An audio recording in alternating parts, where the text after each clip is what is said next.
right. Hey, good morning. Good morning. Hey, listen. I know some of you are sleepy, alright? I had to wake up really early this morning. I have class after this. But think about this. This is our last class. After this, no more Tracy, no more friendship, right? The moment you walk through that door, you can feel that the sunshine, the sky, the brighter blue. It seems like everyone is smiling at you, and all of a sudden, it becomes the world's better place to live. But before that, please stick with us for the next 60 minutes, because today, our group gonna walk you through first impressions. Okay? So our group 2, Alvin, Michelle, Monsserrat, Mohammad, Kaisee, and I will walk you through first impressions. So before that, what is first impressions and why this is so important? No, Lawrence, what's first impression mean to you? It kind of determines how serious they are to me. Like, are they going to make a fool of themselves? Do they actually care about what we're doing? What else? Krista, what do first impressions mean to you? Well, the first impression means whether I talk to the person later or not. That's correct. And do you think this is bad for a person to form assumption, prejudice, just based on the other's impressions? Krista? Maybe. Lawrence? I mean, sometimes it's accurate, sometimes it's not. It's not really good to just base everything that you think you know about someone on what you're seeing at first glance. That's correct. We form assumption or prejudice on everyone, but it doesn't make a bad person. It doesn't make you a bad person. It doesn't make me a bad person. Because we are human beings. We don't have enough time to meticulously consider everything. But people make assumptions all the time. For example, hey, that girl doesn't wear glasses. She's more smart. Or hey, that guy is Asian. He has small hand, so he cannot like a good handshaker. According to a book that I read, first impressions, what you don't know about how others see you, written by Anne Demarest, PhD from New York University. It said that it takes exactly 6 seconds, only 6 seconds for someone to form assumptions or prejudice based on how you look. So this is how it works. If you appear to be a serious guy at first, they will take you really serious for long periods of time. Have you ever ended up to situations when you tell a joke and nobody laugh at it, and they take it way more serious than it should be? It's not because you are not funny, but partially your first impression to them is that you are a serious guy. You see? So even when you try to be funny, but your first impression misleads them. That's why for particular situations, you have to form an appropriate first impression. Acknowledging the importance of first impressions. That's why our group today will help you how to build an attitude in workplace, improve your nonverbal communication, verbal communications, how to apply those impressions in specific business work, and in this case, Mexicans. And the last topic will be revealed by Monsserrat herself. So, Kaisee, do you mind? Of course. Okay guys, before I talk to you guys about attitude, I'm going to go through a 3-minute video. A moment ago, we made this volunteer believe she sunk a pair of blindfolded free throws, when earlier, with no blindfold, she missed 10 in a row. How will she do her second time at the line, now that she thinks she nailed those blindfolded buckets? Oh, close! So close! So close, that's number 1. All right, keep it going, keep it going. Oh! She's definitely getting closer, but no baskets yet. You got this, you got this, you got this.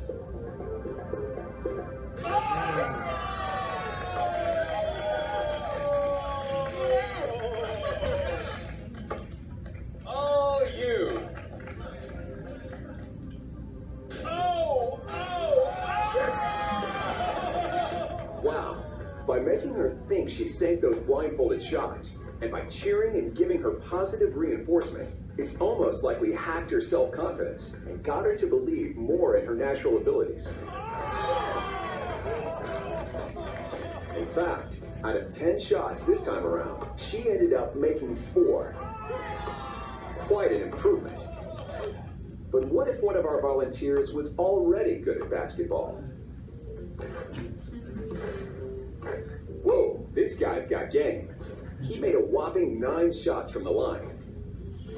Think there's anything we could do to make him worse?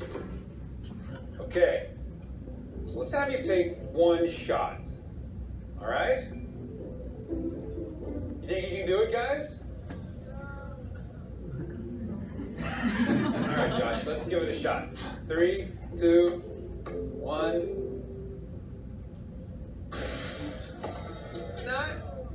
Not quite, but it's all right. Let him try a second time. It's a tough one. All right. Wow. Let's give it a shot, Josh.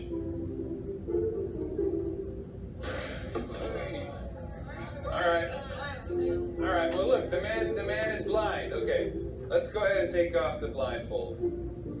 So listen, it wasn't as easy as we thought, but let's have you do your 10 throws again without the blindfold. Okay. Do your thing. 9 out of 10, maybe 10 out of 10. Okay. Let's see. You guys got his A game on? Come on, Josh. Whoa. All right, Josh. You got this, man. You got this.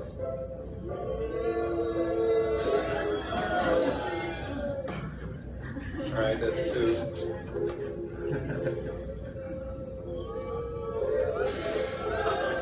Remember, this guy made 9 free throws earlier, but now it looks like the crowd's negative reinforcement is throwing him off his game.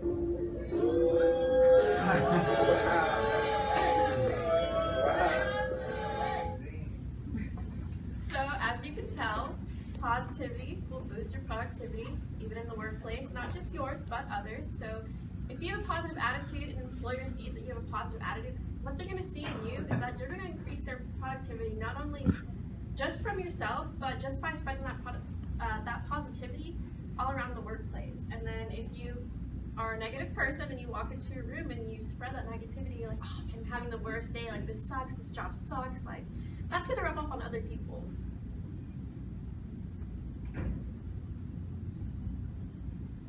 The things you can lose with a bad attitude in the business role is your reputation, clientele, and sales. If you're a sales guy and you're walking around with a grumpy face, nobody's gonna want to buy from you. Like if you're walking around and like you don't look like you're happy with your job, or you don't look like you believe in what you're selling, like you're not gonna hit that commission, you're not gonna hit your goal, and your employer's gonna see that you're not gonna hit that goal, and you're eventually gonna end up fired or put on a PIP. The effects of attitude, just like you saw in the video, was the low productivity, like the bad relations. You know, he was doing just fine until people commented on him. Like when he was in his own world, in the zone, like he was at maximum productivity of 9 out of 10. But as soon as he got those negative comments from people, it went down, and it went down more. And he didn't believe in himself. And so because he didn't believe in himself because of the negativity that other people spread, his productivity went down. You're gonna see indiscipline, bad relations, and just poor quality of work. And if an employer sees these things in you, like as soon as you walk in with your first impression, you're frowning, you're not smiling, you're not giving off that vibe of like, hire me, like I'm ready to do this, I'm happy, like I can do this job. If you're not giving off that vibe, you're most likely not going to land the job. And then I have a little activity for you guys to spread some positivity. From my personal experience being in an organization, and we have chapter meetings every Sunday, and like those are really boring, they're like an hour long, but at the end we have this activity called Boost. And so what it is like you raise your hand and you boost somebody, or you boost yourself for something positive that you've done or they've done this week, and you just kind of want to like spread that positivity to let other people know. So if anybody wants to raise their hand, start, or I can call names. Nikki? Everyone in group teach us nice again. There we go. Thank you. There we go. Thank you. I'm gonna do 5, so 4 more. Aaron, I know you want to say something. Y'all, you knew it. Group 2, y'all have a great background for your presentation. Thank you. Thank you. Hey, I have a question. Okay, go ahead. Go ahead. Nikki, I like your hair. You see, when you give somebody compliment, they give you back. And that's a mutual benefit. Okay. Arissa. I was going to make the same comment as Hieu, so Nikki, like your hat. You just whole thing. And Gretchen. Oh gosh. You can think of one thing positive. I think everyone did a great job in this class this semester, and I hope we stay connected. I know we don't have a class next semester, but Hey. And then JT. Something positive. You pointed me. Yep. So, let me digress for just a second and say I have received not all of your kind of one-pagers, but I've received a lot of them. Maybe half of you have submitted so far. And before I received those, I almost thought, I wonder if in the next semester I will even do that, because I'm not sure how much I value it. So I had this kind of thought.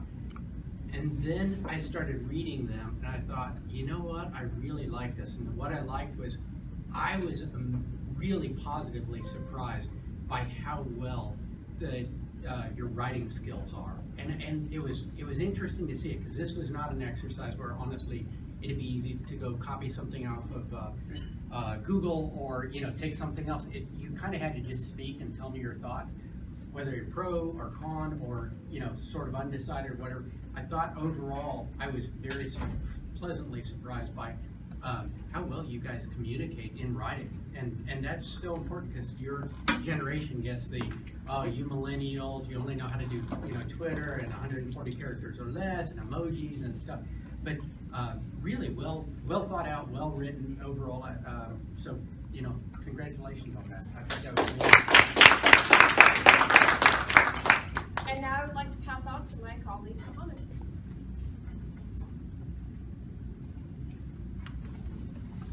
Hello guys, my name is Mohammad. Today I'm going to talk about non-verbal communication. Do you guys know that only 7% of the communication are the words we say, which means 93% of the words are non-verbal. So, for example, gestures. It could simply start from showing palm of your hand. So that's how it works. Talking about hand, we're gonna talk about handshake. What it really need to give a good handshake. Always, rule number 1, always stand up for a handshake. Rule number 2, don't be a bone crusher. Yo, chill. Okay, rule number 3 is don't be a weakling. Like, it's not a handshake. No, it's weird, it's awkward. So, to all the gentlemen, please remember to make sure you shake a woman's hand as you would shake a man's hand. So I know you're trying to be romantic, trying to be soft and stuff, but it doesn't work in a business setting. So let's say if you're a fancy person, like the president, and you take multiple pictures. So you always want to get on the audience left side. So you have your hand on the top, like this, if you're taking a picture. So the camera actually can take both of them on the picture. I know it's hard to get pictures on the right side of the angle, because cameramen are everywhere if you're a fancy person like the president. So there's a defensive measure. For example, the rat. So you put your hand on the top. Well, let me demonstrate that. So you put your hand on the top. So you make it look more superior. And another method is to do a handshake, but bring the person close to you. So you make sure like you're giving a handshake, and if he's turning this way, a good handshake. But don't pull them too hard, because they're gonna bump into you, and you're gonna bump into another person, and like it's gonna create a scene. So there are many fancy people, and like, for example, I'll just say president. Our president have the weirdest handshake. So I'd like to show you a video of Prime Minister of Japan receive a handshake from President Donald Trump. It was kind of awkward. You'll see the reaction of the video at the end of it.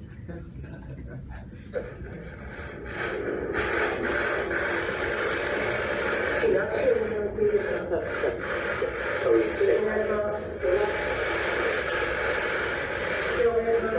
never want to do that. That's not acceptable. Don't pet somebody's hand. It's not good. You see the way you pull it? It's not good.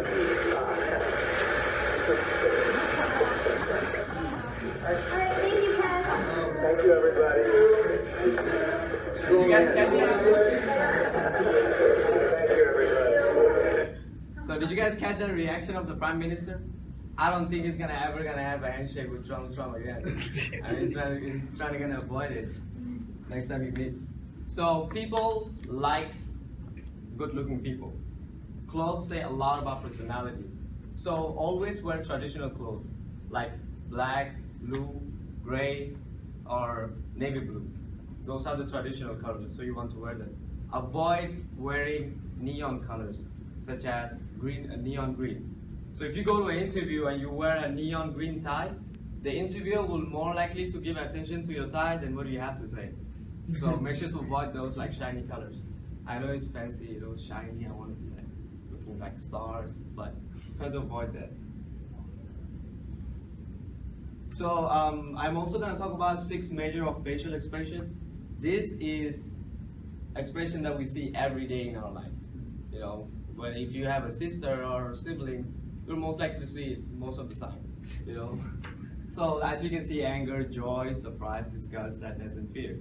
So I want to give an example of me 6 months back being in a communication department in UT Arlington, and so I was working on something, and I was new to business world because it's like first time me dress up, going to work like that, because I usually work in retail. So I went up to my colleague and asked him for help, but he gave me that face look, this face look. So it's kind of giving me cringe. I was like, what happened, right? And like I find out that he was not having a good day. So that facial expression do matter in the business setting, because a lot of people from different world, like, you know, have different gestures, different stuff.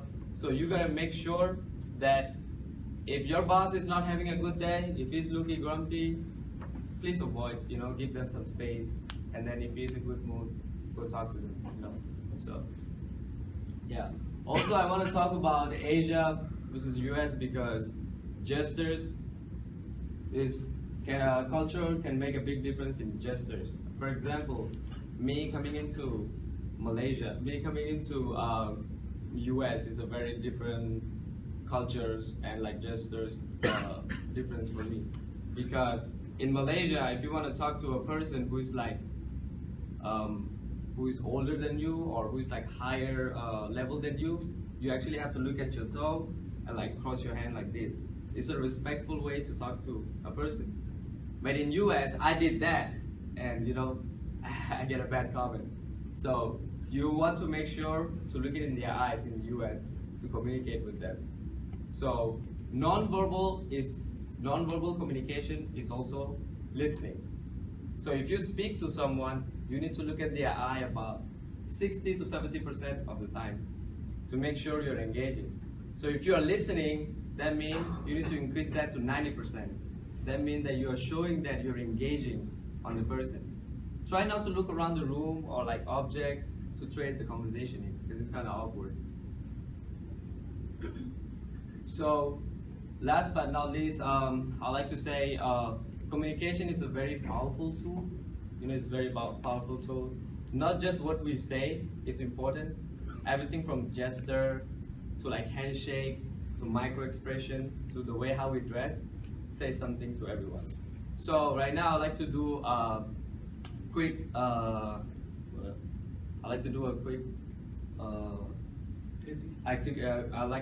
activity. I'd like to have 2 volunteers and Professor JT to join me. Any volunteers? Yeah. Okay. So the rule of this game is I have this candy, and these are my 3 contestants. They need to ask me this candy in non-verbal communication. The rule is they cannot copy each other. So each different person has to come up with different style. So anybody can start. So we're supposed to ask you for the candy? Ask you for the candy. Okay. Hey, nailed it! Hey, nailed it! Thank you so much.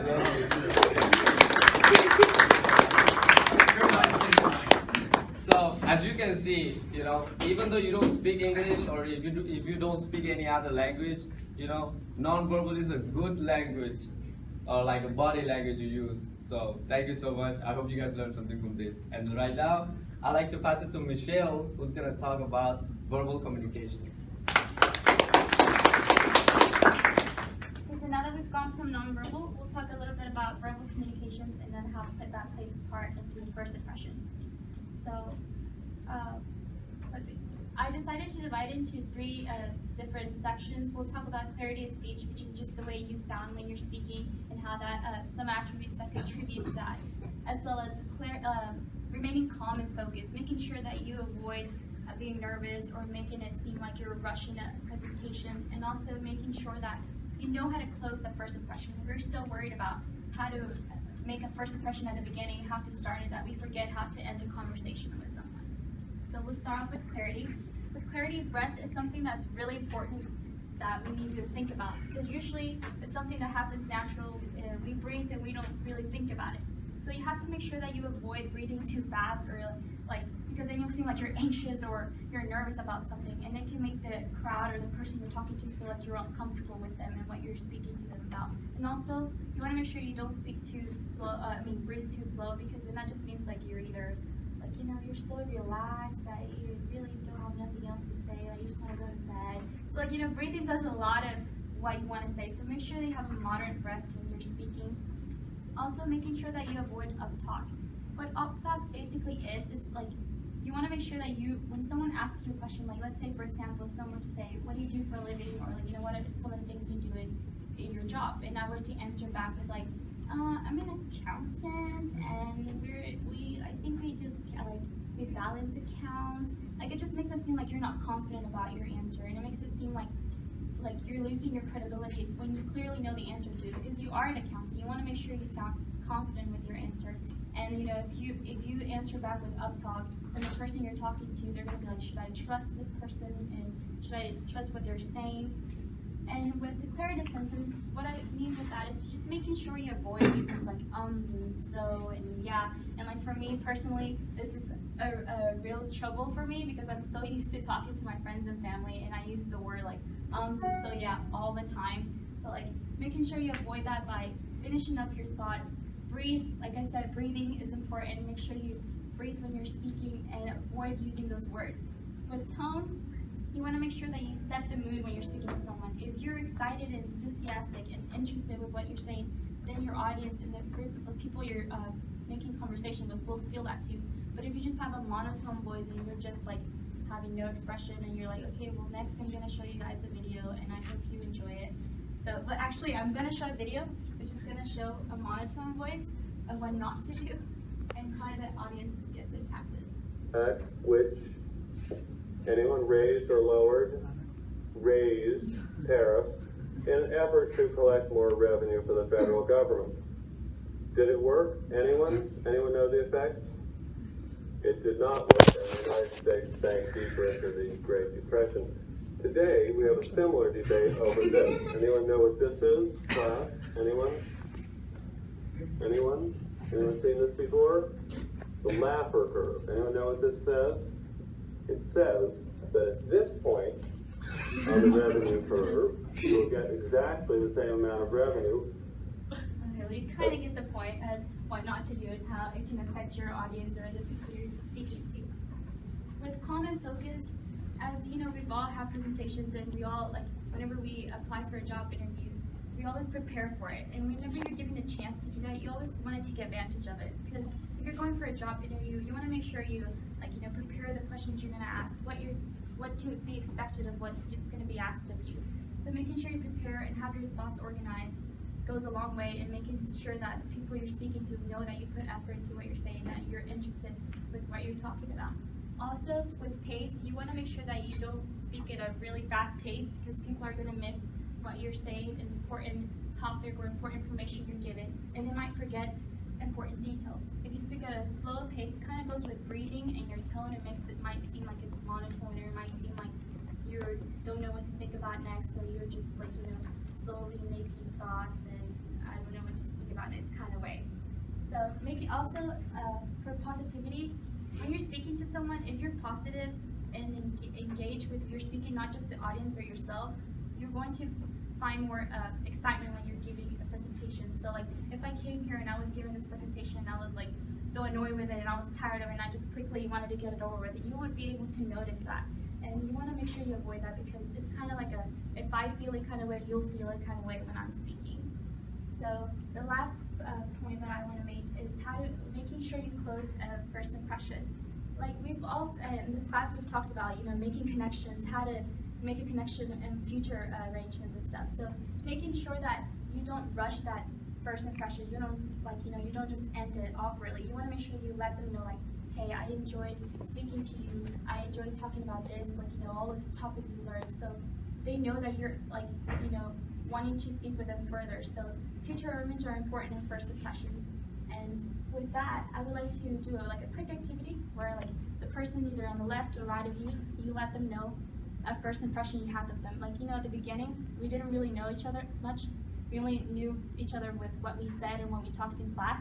So what did they do verbally, like whenever we spoke, that you thought of, like that changed your first impression or that like left your first impression the same? So like, you know, maybe at first you thought they were shy, or at first you thought they were like, you know, not interacting with the class, but then at the end they you were wrong with your first impression. So take a few minutes and then we'll see if anyone would like to volunteer.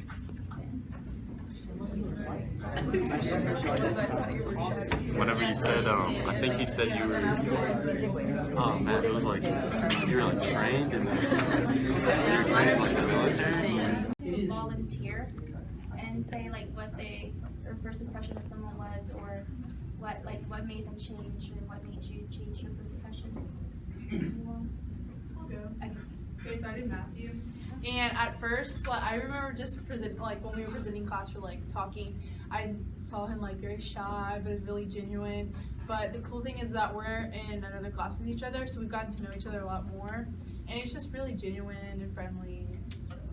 Yeah, we have classes together too, and I remember at first we didn't know each other, and like with Hieu, at first I thought he was super quiet and like, you know, he would never really speak in class. But then like getting to know him and like being in classes with him, he's like very humorous. He's actually really funny, and sometimes he's not afraid to say what he wants to say. So sometimes he says too much information. But anyways, I hope you guys learned a little bit about verbal communications, and with that, I'll pass it to Alvin, who's gonna lead the way. Okay, so now that you've heard a bit about verbal communication and nonverbal communication, I'd like to take these concepts and apply them into a specific business world or business workplace. So I wanted to do the American workplace in the beginning, but I realized that 99% of you already know what you should do to form a good first impression in the American workplace. You know that you should be the first ones in, last ones out, that you should always be willing to work as a team player and all of that. So what I did is I took my experience interning in like various different Mexican companies when I was studying in high school. And I'm gonna now show you how to make a good impression in the Mexican business world, because I'm pretty sure that at one point some of you will have some sort of contact with the Mexican business world. So for that, I'm gonna start a Kahoot activity. So I'm gonna ask you to take out your cell phones.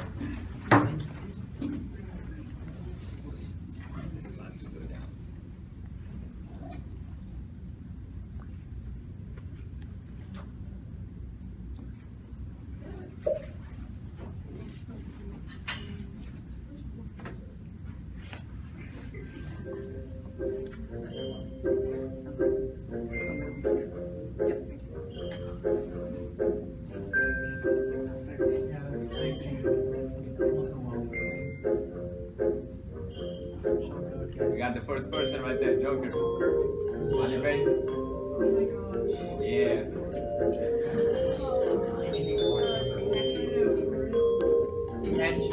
And Junior.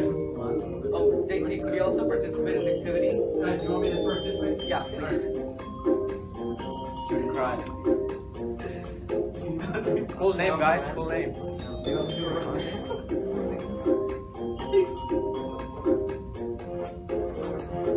Hey, smiley face. Oh no, I don't. that.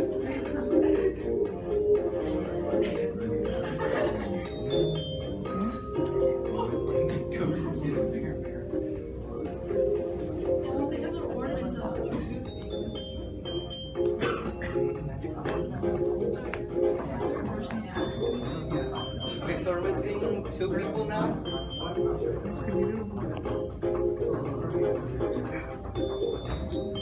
Hey, nice. That's Partial. Partial. Is that only okay? Okay, so we'll start now. Okay, and just so you know a bit of context about the questions, let me lower the volume first.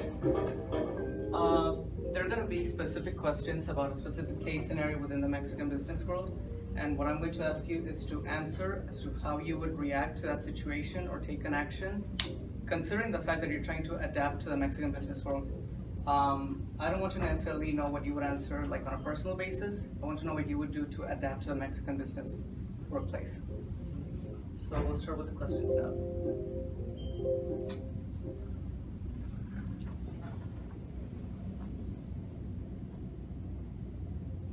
Okay, so here's the first question. And you've been working for 3 months in your new office in Mexico.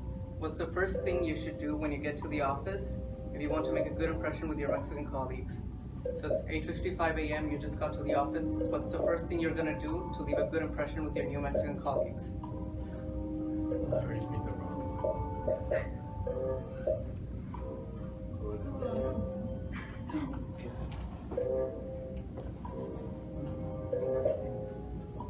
So missing one answer.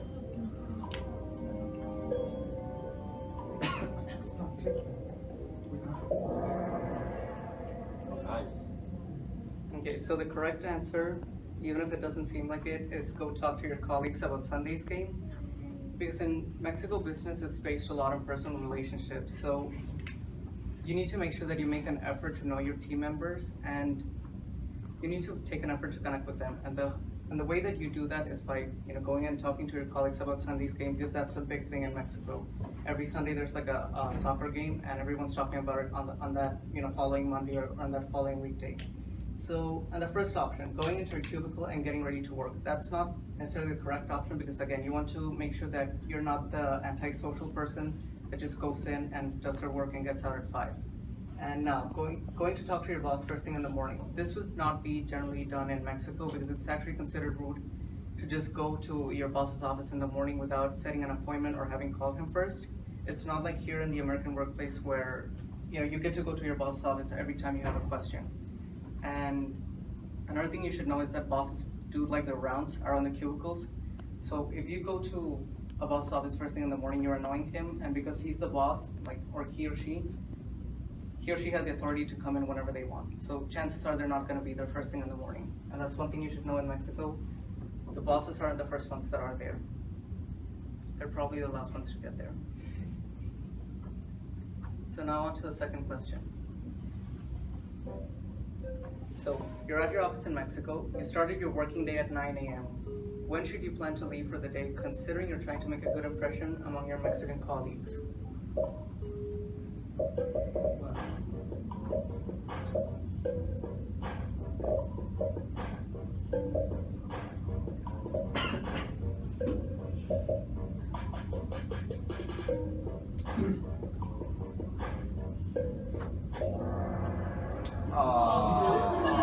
Okay, so I'm really glad you all got it wrong. Now I can teach you why it's wrong. Okay, so you wouldn't ever leave at 5, because Mexicans, it sounds a bit harsh, but we're less efficient than Americans are. An American comes in for 8 hours and works in at 100% capacity. Mexicans don't like to do that. They like to come in, work at half capacity for 10 hours. So if you come in at 9, you can't leave at 5. That looks bad. That's like you're cutting your work day pretty much by 2 hours. 5:30 is not also a correct option because it's way too close. 6 is not the correct option either. The cutoff point is basically 6:30. 6:30 is like the 5:30 here. It's when everyone's sort of getting ready to leave and everyone's leaving the office. And 7 would be, the right time to leave, because pretty much everyone has left the office. And again, you're trying to make a good impression with your Mexican colleagues. And nothing says that you're dedicated to your work than, being there and working the same hours that everyone else is.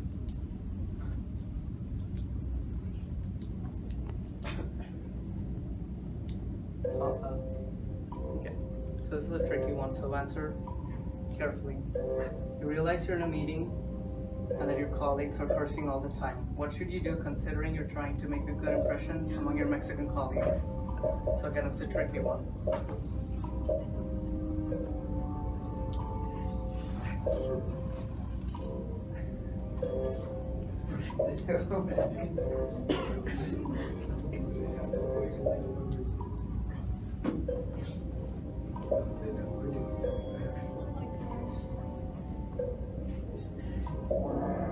Órale! Okay, so I know you may be wondering why this one is the correct one because it seems borderline and inappropriate, but in Mexican business world, it's normal for people to curse. It's actually like expected in the business world, even if it's finance, IT, or manufacturing, because those are like the internships I had them, in those different 3 industries. And when I got to finance, I thought, okay, maybe they only curse in finance. And then I went to IT and they curse there. And then in manufacturing, they even cursed more. So I realized that, in the Mexican workplace, it's normal for people to curse. And, it's good to join in Spanish and practice your Spanish cursing because it shows that you're willing to, be a part of the group. Especially if you're coming in as an American, people have certain biases or prejudice against Americans, so it's a good thing if you're joining in. And no one's gonna report you to HR. That's not gonna happen. I don't think that's ever happened in the history of HR, where a Mexican person's been reported for HR for cursing. So now we're on to the next question, and so you're a woman at an office party in Mexico. Your male boss sees you across the room. How do you, as a woman, greet your male boss in this informal setting, considering you're trying to make a good impression? So the keywords here are, you're a woman, it's a male boss, and it's an informal setting.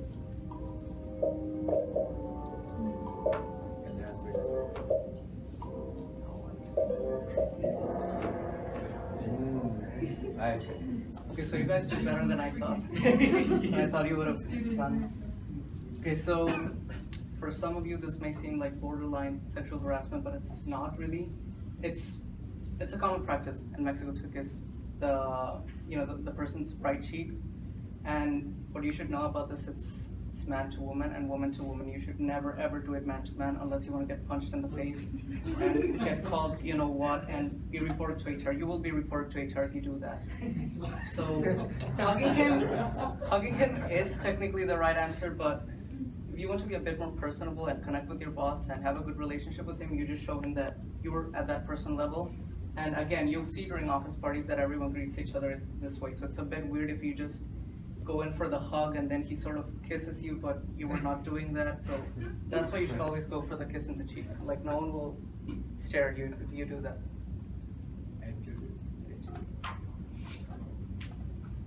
So now the 5th question. Same situation, but this time you're a man. And how would you greet your male boss in this informal setting, considering you're trying to make a good impression? So again, keywords, you're a guy and your boss is a man as well. So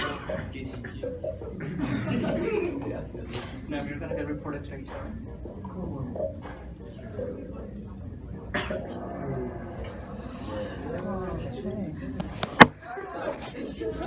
So the correct answer here is hug him, and Hieu and Mohammad will show you how it's done. Hola, amigo. Hola, amigo. You do it 3 times. Okay, and the harder you hit, the closer you are. So you don't want to kill somebody, but So that's the correct hug. It's not just like the American hug or however you want to call it. It's the hug and then the handshake, the hug, and then the 3 claps in the back. And like Hieu said, the closer you are to that friend or colleague, the harder you hit them. And it's sort of like a burning joke that you hit them really hard, especially if they're a best friend or something like that. So you walk in like 30 minutes like this. So verbally acknowledging him, that's way too formal. Like people in Mexico expect a bit more. They expect you to be a bit more personable. Shaking his hand is sort of correct, but it's only the first step of the clap hug. And kissing his cheek, well, you already know the answer to that. It's not it's not appropriate. So now question 6. So your office colleague invites you and a couple of other colleagues from the office to a barbecue at her house. She clearly states that the barbecue is at 7 p.m. When should you arrive? That's one part of the answer. And what should you contribute to the barbecue? Oh.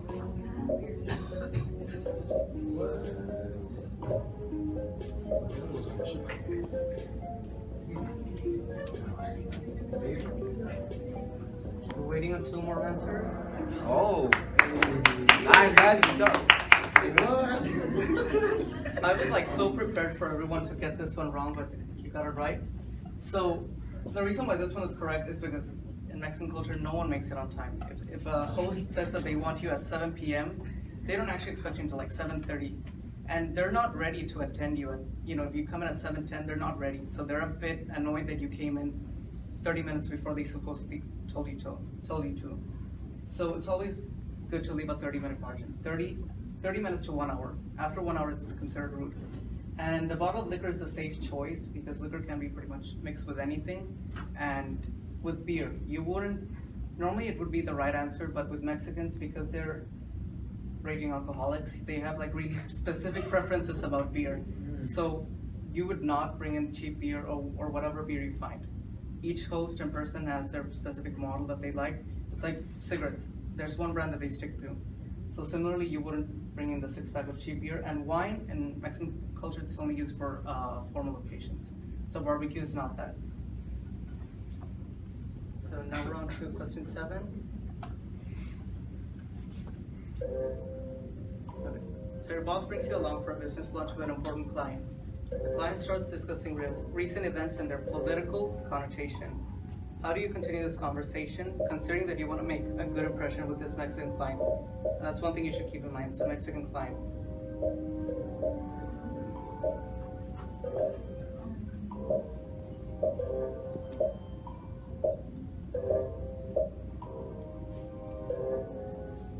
We're waiting on 2 more answers.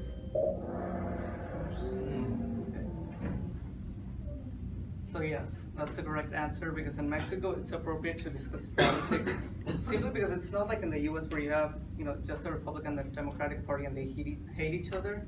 In Mexico it's like more of a political spectrum. You have the left and the right, and between there are all these political different parties. So chances are you're going to run across someone who has a different political opinion as you, and it's okay to discuss it. And the thing you should know about clients is that they don't want a corporate suit that just says yes to everything they ask them to do. They want to connect with them on a personal level. And again, like I said at the beginning, Mexican business is based a lot on personal relationships. So to connect with them, you can't change it to something work related because you're just being all about the work, and that's sometimes considered rude. And expressing your unbiased opinion, it's like saying nothing. You're basically saying nothing. So it's better to state your political opinion and your political stance and your opinion so the client can connect with you, even if you're on the opposite side. Mexicans are not as aggressive about politics as American people are. So now 2 more questions. This is question 8. And so you set a meeting for 10:30 a.m. The people actually show to the meeting at 10:40 a.m. The staff engages in small talk while everyone gets settled. What should you do to start the meeting? Like, which course of action would you take to start the meeting that was supposed to start at 10:30?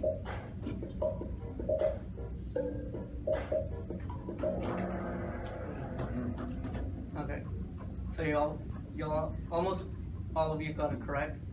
And yeah, this is absolutely the correct choice because it's rude in Mexico to not have some time for small talk. If you set a 1-hour meeting, 15 minutes of the meeting will be for small talk. And if you want to start your meeting at 10:30, you set the meeting for 10:15. You have to leave like a 15-minute margin. So if you expect them to come in at 10:30, make it at 10:15. Don't ask people to be punctual next time. That's really rude. Like, an entire nation is not going to change and be punctual just for you. So you accommodate to their preferences. And now we're going to the final question.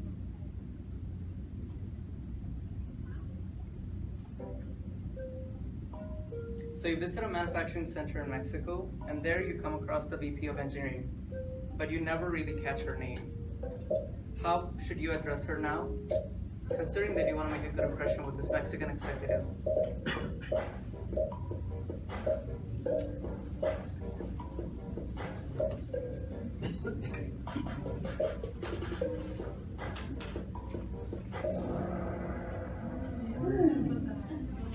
Okay, Okay, so you wouldn't, this is technically correct, like, she is still a señorita or whatever, but because she is a vice president of engineering, like, you're sort of stripping away her title when you say señorita. It's like calling the vice president of finance, like, ma'am or guy. So this is like way too casual, and the one where you call her vicepresidenta, which is, you know, the Spanish version of vice president, it's way too formal. Like, people in Mexico don't call each other like director of manufacturing, director of finance. So this is the correct option because people do this as a compromise between the casual and the formal way, where you call her by their academic background or by the job they're doing. So in this case, it's the vice president of engineering. So you would call her this word. And Mariela, could I have your help to pronounce this word? Yeah. Ingeniera. Yeah. So that's the correct way to say it. It's not ingeniera, or however you guys were gonna pronounce it, but this is the correct way. And one other thing you should know, ingeniero is the male version of engineer.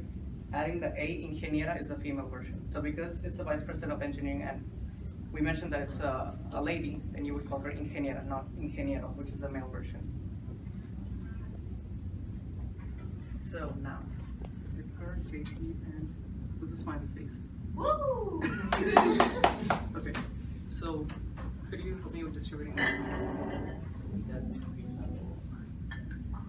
So we have Junior. Alright, who's Ed? Ed Jr.? Edgar.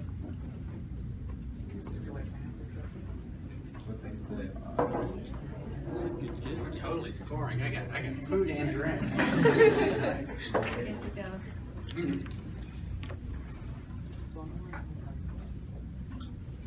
Take a little break, my little card guy.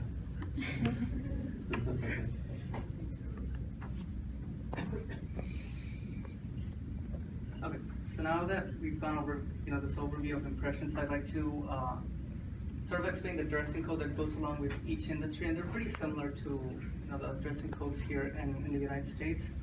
So I sort of put out like a model of how guys should dress in each industry. So in finance, just as you'd expect, is dressing like a lawyer or a trader in Wall Street. It's the, you know, it's the $1,000 suit, the white button shirt and the tie. And then in IT, it goes a bit more casual, but you're still working in a corporate environment. So you would try to do like a button shirt and some like khaki pants like this guy did. And then for manufacturing, the rules are a bit more vague. It really depends on the company culture.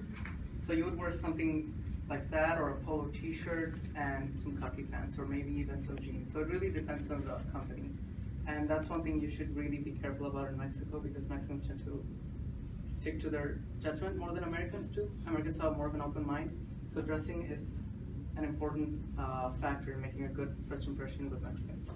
So now that I've explained all this, I'm going to pass it off to Monsserrat, who will continue on the topic. So hi everyone. Before I begin my part, I'm going to ask you a riddle. If you think you know the answer, don't comment it with anyone. Just remain quiet and keep the answer to yourself. So, a man and his son are in a terrible accident. The father instantly dies. The boy is rushed to the hospital in critical care for surgery. The doctor walks in, looks at the boy, and exclaims, "I can't operate on this boy. He's my son." How can this be? You have a few seconds to think about it. Smart peoples. If you think you know the answer, raise your hand. Okay. The other ones, one more time to think about it. Okay, so I'm gonna pick on Ransom and Arisa because they were the ones that didn't raise their hand. What's wrong with the problem? Oh gosh. I want to say that it might involve like a grandfather somehow, and like it's like, but I don't know how that ties in. It's a direct son. Okay, I don't know. Ransom, what looks wrong? Maybe 5 guys. It's a hyperbole that means it's not really. No, he's actually alive. He needs the surgery. No, but the father died. Yeah. But I never said that the mother died though. It's the son, but I never said it was the mother. So there's the thing that there's career assumptions based on sex. Whenever we think of a secretary, we think of a girl. Whenever we think of a nurse, we think of a girl. Firefighter, policeman, we think of men. One of my classmates actually wanted to major in nursing, And they were like, no, that's a girl's career. If you want to go for medicine, you should be going for doctor. So before I further explain, we're gonna do an activity. I want all the women to come to the front, all the men to go to the back. What am I supposed to do? If you agree, you're gonna move to this side. If you don't agree, you're gonna move to that side. But you're not gonna move front and back, just left and right. Can you please repeat? Repeat that. So you're not gonna move to the front or to the back. Stay on your side, but if you agree, you're gonna move to that side. If you disagree, you're gonna move to that side. Left and right. So do both of your parents work? If they do, move to that side. If not, go to that side. I guess I'll go this way, technically, I just have one, so. Okay, so for most people, both work. And mine are just old enough, they're both retired, so it's not really saying they don't work, right? So otherwise I would have been over there for like 40 years. So this part, I looked at multiple research. Around 46% of kids have both parents working. The other gap, however, is between moms only working part-time or not being employed. And it's just like 2% where the mom works and the dad doesn't work. It's very rare in the US. Of those that said no, whose parents don't work because they have to stay at home or don't have a career? Raise your hand if it's because they don't have a career or they have to stay at home doing chores. So I'm gonna pick on you. Do you mind explaining the reason why one of your parents doesn't work? Say who and why. Well, my mom, she used to work, but then after she had kids, she stayed home to do chores. And with you, Raisa? It's the same way. So my mom used to work, and then my dad went for like schooling, and then after he got his job, she stopped working and then took care of the kids. Matthew? My mother works as a maid, but I'm not sure about my father because he left at an early age. So. Okay. So those that say yes, is the work home evenly divided between your parents?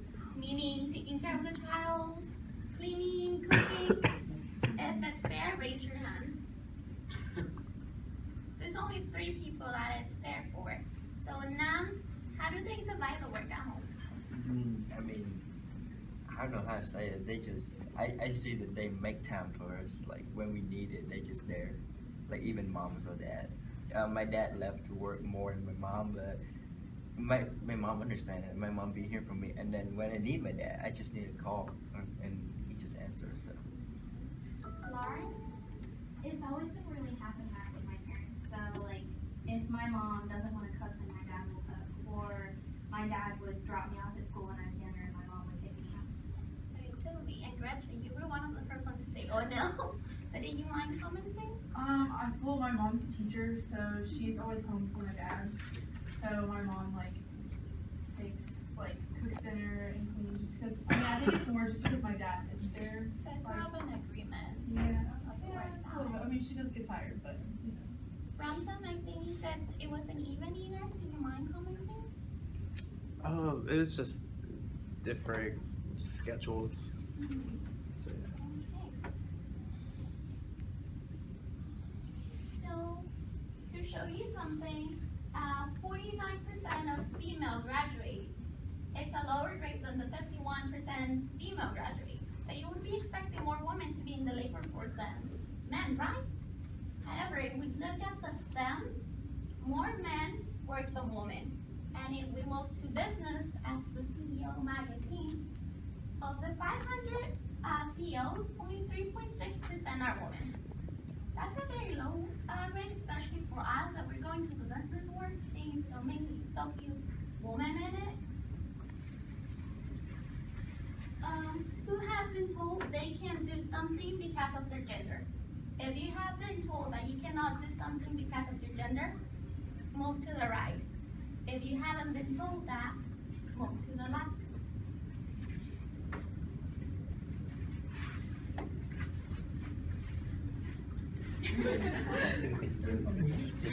Wow. So you all have been something because of your gender? Of the girls, I want two volunteers to say what they were told they couldn't do. It's mainly like manual labor. Like, Yeah. we need you to move these boxes. Oh, you're a girl, you can't move the boxes. You? For example, if you're a girl and you have brother siblings, they have more freedom than you do because you're a girl. I have kind of the same thing as Kaisee. My brother is younger, and my dad was willing to teach him how to drive before me. Like, he's the guy. Guys are more responsible when driving. Girls can be reckless. That's the opposite. I mean, you know. People want to volunteer? Yes. I think a lot of men in society are told that they can't express certain emotions. So like when I was on the basketball team, when we lost, like we can't, or my dad would tell me, don't cry, like you're a man. So you can't like express certain emotions, but I feel like in this day and age, I think it's important for men to acknowledge their emotional side. Yeah. Yeah, because we usually get the, oh, don't do that. Only girls get emotional, right? Does somebody else wants to volunteer? I'll say I'll go. Okay. So my parents are very strict, they're very religious. I wanted to be a dancer, so I really love dancing, you know? And they told me that dancing is for girls. My dad told me that, so he restricted from me from music and stuff like that when I was a kid. So that's kind of a thing. So we see how society has given out some restrictions of this is what women can do, this is what men can do. They've been changing, however, they're still passing on to generations. And it's on us to stop it, because sometimes, I admit it, when I'm wrestling my brother, they're like, oh, that's a boy's thing.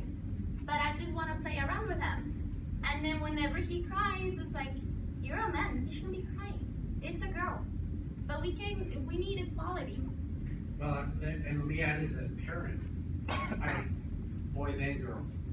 And a hard thing is having the same feelings about, so like if my kids are gonna go out there, you know, young adults at this point, if they're gonna go out and I know they're going to a concert, maybe they're gonna be late, maybe they won't even be home today or something, I would worry about my daughter more than I worry about the sons, right? Yeah. And you think some of that is because, you know, you're smaller, it's easier to be victimized physically, but in theory, if they are equally mature, they should make good decisions, they should have friends around them, they should manage that. But as a parent, it's very hard to say, I will view you, you know, the same regardless of what your gender is. It's almost like because you're a boy, I think you're less likely to get in trouble tonight, which there's no reason for that. I don't have an experience from that, but it's built in. Yeah, and it's passed on. Once your kids have kids, they're gonna take more care of the girl maybe. So last question is, who helps at home chores such as cooking and cleaning? If you do, stay on that side. If you don't, move to that side. And this does not count as your room. We all have to clean our rooms. But I mean as the kitchen, the living room. If you don't help with cleaning those, move to that side. Going back. Stop lying, guys. Look at your face lying. You really? Being honest man. So I don't have girls moving to that side? Oh, all are good. Does some of you have brothers? Of those that have brothers, are they made to do the same thing at home? Not the same thing, but Some stuff, but how is it different? well, they have less stuff to do. Less stuff to do? I was told once that I needed to learn how to cook, but my brother wouldn't have to. If he was a guy, he was gonna marry once, and their wife was gonna cook for him. Now, y'all can take a seat. Thanks for participating. There's a definition of gender bias. Unequal treatment and employment opportunities are at home based on expectations based to attitudes of the sex or group of people. So, for example, the US has a very, let's say, equal compared to other countries piece of women and men. It's increasing every time. 30% of the women are in the working environment. However, Iceland and Norway have the highest rates of women working. This is because they have laws that require 40% of women to be on a business setting. However, countries like Africa and Iran have the lowest rates, with Iran having 13%. This is based on even education. There's laws that restrict women from going to some careers. They can only take some schooling, in some places, religion influences. You might ask, why is this relevant? Why does it have to do with first impressions? Well, just the fact that you're a man or a woman already creates an impression of you. While, let's say you have a man and a woman with the same GPA, went to the same school, and they're applying for the same school, for the same job, they have the same level. However, men sometimes are seen as assets because they're gonna keep working and working on. Girls sometimes are seen as liabilities because if they wanna start a family, they can get pregnant, that's gonna be extra expense, they're gonna want to leave maybe for 3 months, or maybe not come back. So they would rather hire the men than the woman. So what I want you to keep in mind is that every state has different views or impressions of gender. And sometimes we have to adapt to them, or if we don't want to adapt to them, just accept the fact that they're there. With that, I'm just gonna conclude with passing some dressing tips. Because Mohammad already went over some dressing parts, but dressing for a woman is different. It's a lot of information. I can go over an entire class over it, but right now I'm just gonna give you a few ones. Blazers, they don't always have to be black. You can have blues, as long as they're solid colors. Dresses, it's okay to wear a dress. Just make sure that it's not too short where you can see a lot of height. High heels, you want to keep them simple. You don't want your club high heels and the working environment. And you don't want to wear tennis shoes and everyone looking at you weird. So without further to say, I hope you enjoyed it, and I'm going to pass it to Hieu to conclude. Thank you. I mean, there's nothing much left to say, to be honest. I hope that you guys have learned something new today about how to do nonverbal communication, verbal communication, impressions in a Mexican business world, and the other sides of impressions. And that's it. That I will say thank you for your participation today.